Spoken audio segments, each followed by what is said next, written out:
Oi, gente, boa tarde. Hoje eu e a Angélica vamos estar apresentando um pouco sobre flebotomíneos, o mosquito da leishmaniose. Bom, eles fazem parte do reino Animalia, filoartrópoda, classe Insecta, subclasse Pterygota, infraclasse Neoptera, superordem Endopterygota, ordem Diptera, família Piscodidae, subfamília Flebotomini. Temos gêneros como o Lustomia e o Flebótomos. Essa família inclui vários gêneros de moscas hematófagas, incluindo o vetor da transmissão da leishmaniose. No Velho Mundo, o vetor mais comum da leishmaniose são espécies de flebótomos, enquanto no Novo Mundo ela é transmitida exclusivamente por espécies do gênero Lustomia. A transmissão dá-se classicamente pela picada do flebotomínio. Somente as fêmeas sugam sangue e ambos possuem hábito crepuscular vespertino e a afinidade com matéria orgânica. Esse hábito crepuscular vespertino dificulta muito na captura do inseto. O ciclo do flebotomínio. O ciclo de vida passa por 4 fases: ovo, larva, pupa e adulto com asas. A duração do ciclo evolutivo pode variar, em média, entre 30 e 45 dias, dependendo da espécie e da influência das condições de temperatura, umidade e disponibilidade de alimento.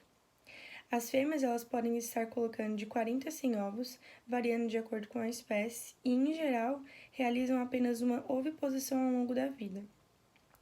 Tem estudos que apontam que, em condições experimentais, os insetos adultos podem viver entre 20 e 30 dias.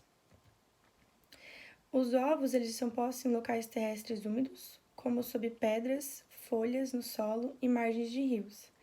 Após 30 a 60 dias, a larva madura fixa-se no substrato e se transforma em pupa, mudando após mais alguns dias para o adulto. Os adultos parecem voar poucas centenas de metros, em geral com um voo saltitante. Aqui a gente consegue ver a evolução do ovo até o adulto. Em relação ao comportamento, os adultos se concentram nos locais próximos aos criadouros e em anexos peridomiciliares, principalmente em abrigos de animais domésticos, como o cão, e de criação, como as galinhas e os porcos. Durante o dia, os flebotomíneos permanecem abrigados, apresentando maior atividade no início da noite até a madrugada. Nesse período, as fêmeas saem em busca de alimentação, preferencialmente sangue dos animais, incluindo os seres humanos. A contaminação do hospedeiro invertebrado com o protozoário da leishmaniose ocorre no momento do repasto em vertebrados silvestres, realizado pelas fêmeas dos flebotomíneos, as únicas que são hematófagas por necessidades para os afins de reprodução. A leishmaniose é a doença que mais avança no Brasil, encontrada em mais de 80 países e, segundo a OMS, mais de 12 milhões de novos casos são registrados anualmente. Aqui a gente pode ver um pouco da diferença da genitália aqui da fêmea e do macho, que parece que tem umas garrinhas assim peludas. Entre os nomes populares estão mosquito palha, birigui, cangalha ou tatuquira. Não são considerados mosquitos e sim moscas. São insetos pequenos, corcundas, com o corpo coberto de cerdas e com asas estreitas, sempre levantadas quando estão pousados. Um pouco sobre a leishmaniose, então. Ela faz parte do reino Protozoa, filo Sarcomastigófora, classe Zoomastigófora, ordem Kinetoplastida, família Trypanosomatidae, gênero Leishmania, e está dividida em 2 subgêneros, que é a Viania e a Leishmania.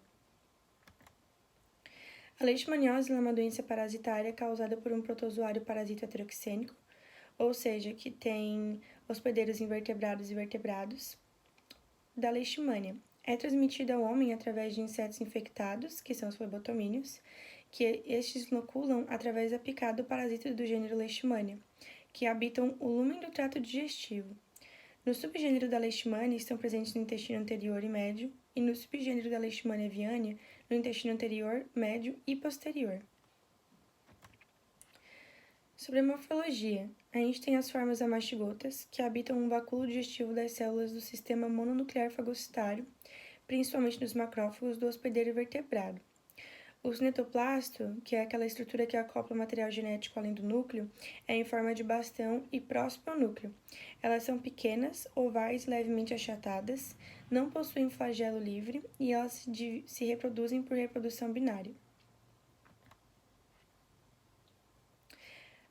As formas promastigotas, elas são extracelulares, habitam no intestino do hospedeiro invertebrado, possuem cinetoplasto oval na região anterior e distante do núcleo. Elas possuem flagelo livre na região anterior. Bom, sobre o ciclo de vida. Inicialmente são injetadas as formas promastigotas metacíclicas na pele. Depois, essas formas promastigotas são fagocitadas por macrófagos. E então, as formas promastigotas, elas se transformam em amastigotas. As formas amastigotas, elas se multiplicam em células de vários tecidos e também dentro dos macrófagos, o que acaba ocorrendo a lise, e então essas formas amastigotas, elas são fagocitadas por novos macrófagos. Aqui o flebotomínio, ele ingere o macrófago infectado, e depois as formas amastigotas, elas transformam novamente em promastigotas, que multiplicam e migram através da hemolinfa até as glândulas salivares, onde elas inoculam novamente. Leishmaniose tegumentar americana. Doença infecciosa, benigna ou mortal, não contagiosa, de evolução crônica, causada por diferentes espécies de leishmania.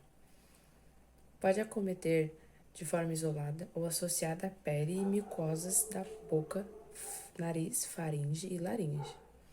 Na forma cutânea, deixa cicatrizes grandes no botão do oriente. Pode se apresentar através de formas cutânea, cutâneo-mucosa e cutânea difusa. As principais espécies de protozoários causadores da leishmaniose tegumentar no Brasil são a Leishmania brasiliensis, a Leishmania guianensis e a Leishmania amazonensis. Como podemos observar nas imagens, a leishmaniose cutânea, ela tem uma infecção confinada na derme com epidermis ulcerada. Novo Mundo, Leishmanias do complexo mexicano e brasiliensis. Os sintomas: inicia com um pequeno nódulo no local da picada que evolui para uma lesão de bordas elevadas e centro escavado. Ulcerativa, geralmente indolor. Cutâneo mucosa. Os sintomas: infecção na derme, caracterizada por lesões destrutivas na mucosa das vias aéreas superiores. Podem ser observados vermelhidão, inchaços. Se houver infecção secundária por bactérias, as lesões podem apresentar secreção purenta e crostas. Na mucosa do nariz, podem haver perfuração ou até destruição do septo cartilaginoso, e na boca podem haver perfuração do aparato mole. Já na leishmaniose cutânea difusa, a infecção confinada na derme, confirmada por nódulos não ulcerados, como a gente consegue ver na imagem, disseminado pelo corpo todo, associada à deficiência imunológica do paciente. E para o diagnóstico dessa doença, os testes clínicos são características da lesão e dos dados epidemiológicos laboratoriais.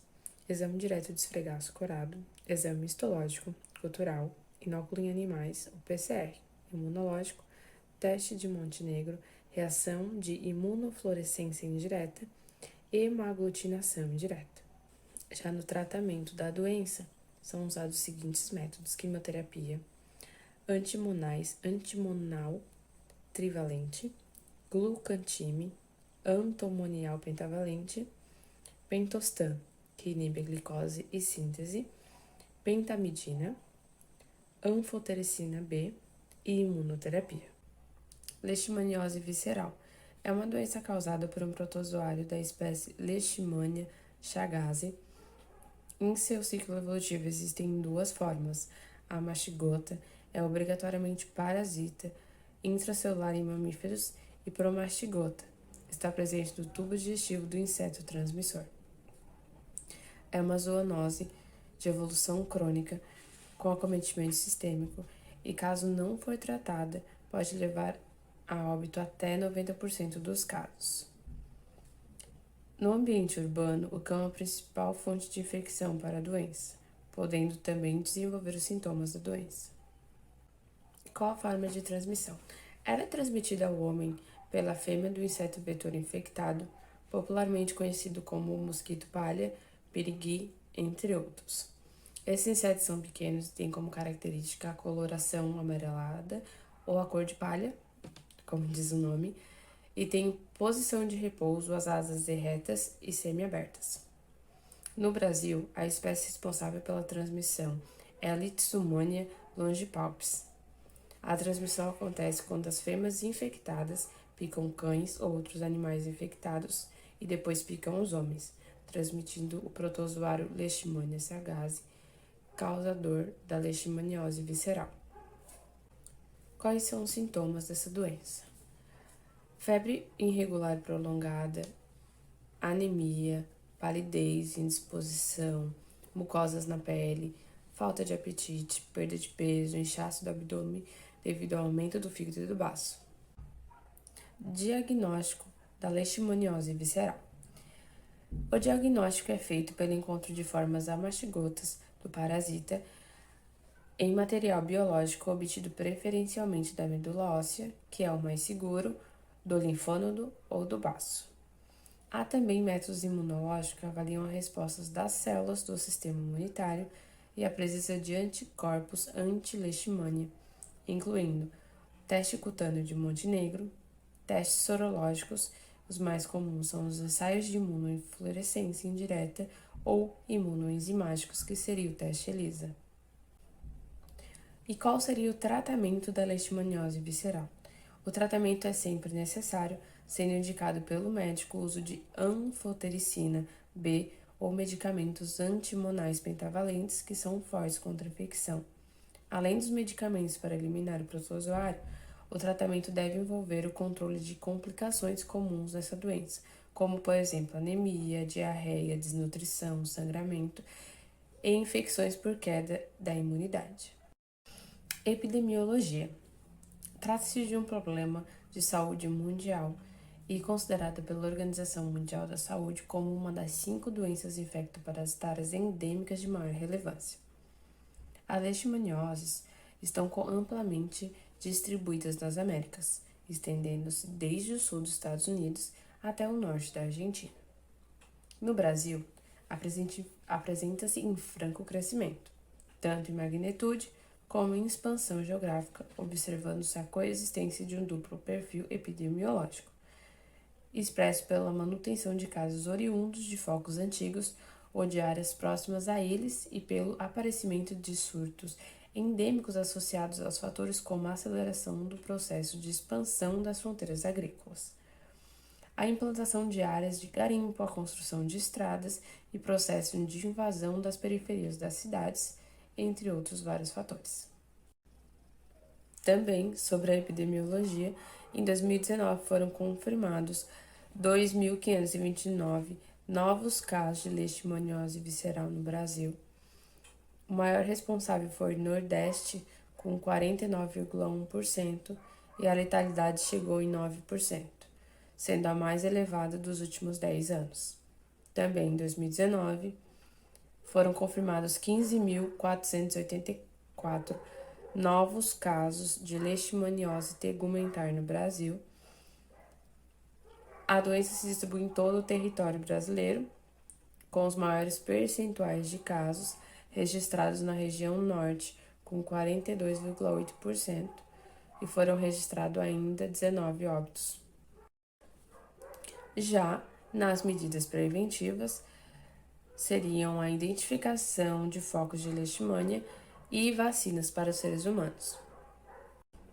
E acredito que muita gente deve ter visto nas redes sociais circulando essa foto dessa cachorrinha assinando este termo. E no próximo slide eu vou explicar para vocês o que seria. Se vocês ainda não viram, a gente achou bem curioso para trazer nesse trabalho.